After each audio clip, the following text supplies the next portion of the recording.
அஸ்ஸலாமு அலைக்கும். Hi friends, எல்லோரும் எப்படி இருக்கீங்க?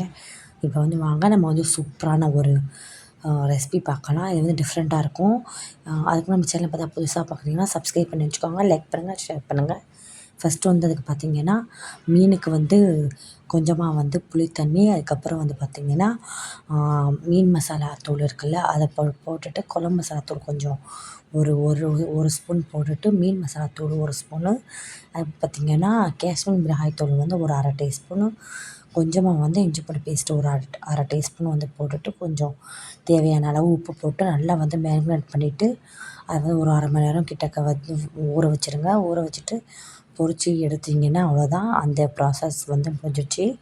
இனிமேல் வந்து இங்கிட்டு வந்து பார்த்திங்கன்னா இன்னொரு கடாயை வச்சுட்டு தேவையான அளவு எண்ணெய் ஊற்றிட்டு, சீரகம், சோம்பு இதெல்லாம் போட்டு, அதுக்கப்புறம் வந்து கடுகு வந்து போட்டுட்டு தேவையான அளவு, அதாவது ஒரு 1/4 டீஸ்பூன் வந்து போடுங்க.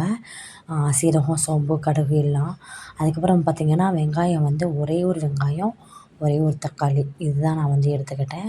எடுத்துகிட்டு தேவையான அளவு உப்பு போட்டு அதை வந்து நல்லா வந்து வதக்கிக்கோங்க. அதுக்கப்புறம் வந்து பார்த்திங்கன்னா பூண்டு வந்து ஒரு 2 பூண்டு வந்து நல்லா இடித்து சேர்த்துக்கோங்க. அது கூடவே தேவையான அளவு ஒரு கைப்பிடி அளவுக்கு வந்து கருவேப்பிலை சேர்த்துக்கோங்க. அதையும் வந்து சேர்த்துட்டு நல்லா வந்து வதக்கிக்கிறேங்க. கொஞ்சம் வதங்கினதுக்கப்புறம் கொஞ்சமாக வந்து ஒரு அரை கிளாஸ் வந்து தண்ணி ஊற்றிக்கோங்க. தண்ணி ஊற்றிட்டு அதையும் நல்லா வதக்கினதுக்கப்புறம் ஒரு நெல்லிக்காய், பெரிய நெல்லிக்காய் இருக்குல்ல, அந்த சைஸ் வந்து புளியை வந்து ஊற போட்டு வச்சுருந்தேன். அது வந்து அந்த புளி தண்ணியையும் வந்து ஊற்றிக்கலாம். ஊற்றிட்டு பார்த்திங்கன்னா கரம் மசாலா வந்து ஒரு அரை டீஸ்பூன் வந்து கரம் மசாலா போட்டுக்கலாம். ஒரு அரை டீஸ்பூன்லேருந்து 1/4 ஸ்பூன் வரைக்கும் போட்டுக்கலாம். உங்கள் காரத்துக்கு ஏற்ப நீங்கள் வந்து போட்டுக்கோங்க. நான் வந்து பார்த்திங்கன்னா அரை டீஸ்பூன் வந்து போட்டுக்கிட்டேன். அதுக்கப்புறம் பார்த்திங்கன்னா சில்லி மசாலா வந்து ஒரு அரை டீஸ்பூன் போட்டுக்கிட்டேன். தனி மிளகாய்த்தூள்னு சொல்லுவாங்க, அது வந்து அரை டீஸ்பூன். அதுக்கப்புறம் வந்து பார்த்திங்கன்னா குழம்பு மசாலா தூள் வந்து ஒரு 2 டீஸ்பூன் வந்து போட்டுக்கிட்டேன். ஒரு 2லேருந்து 1 1/2 ஸ்பூன் கிட்டக்க வந்து போடலாம். அதுக்கப்புறம் பார்த்திங்கன்னா அந்த மேரினேட் பண்ணி வச்சுருந்தோம்ல மீன், அந்த மசாலாவும் இருந்தது. அதே வந்து இதோடு சேர்த்துக்கிட்டு நல்லா வந்து மிக்ஸ் பண்ணிக்கோங்க. நல்லா வந்து இது வந்து நல்லா வந்து மிக்ஸ் பண்ணி கொஞ்சமாக லைட்டாக வந்து கொதி வரட்டும்.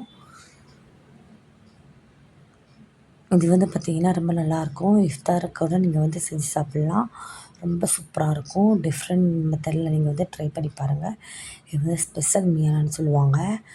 இது வந்து பார்த்திங்கன்னா வஞ்சர மீனில் தான் வந்து செய்வாங்க. எந்த மீனில் வேணாலும் நம்ம செய்யலாம். வஞ்சர மீன், அதுக்கப்புறம் வந்து பார்த்திங்கன்னா எல்லா மீன்லேயும் வந்து செய்யலாம். இது வந்து பார்த்திங்கன்னா ஊலா மீன்னு சொல்லுவாங்க, அந்த மீன் இது.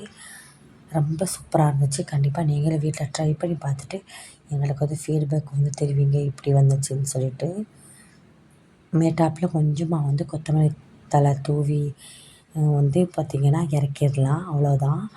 இது வந்து பார்த்திங்கன்னா வத்துனாப்பில் தான் இருக்கும், கொஞ்சமாக தான் இது வந்து இருக்கும்.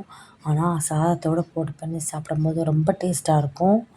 நீங்களும் கண்டிப்பாக வீட்டில் ட்ரை பண்ணி பாருங்கள் ஃப்ரெண்ட்ஸ்.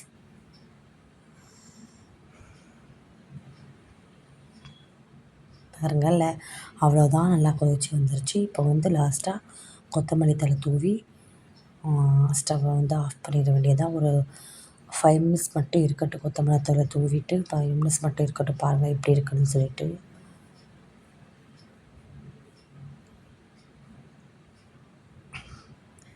இதை வந்து டிஃப்ரெண்ட் மெத்தடில் வந்து நம்ம வந்து செஞ்சுருக்கோம். ரொம்ப நல்லாயிருக்கும். உங்கள் வீட்டில் எல்லாருக்கும் பிடிக்கும்.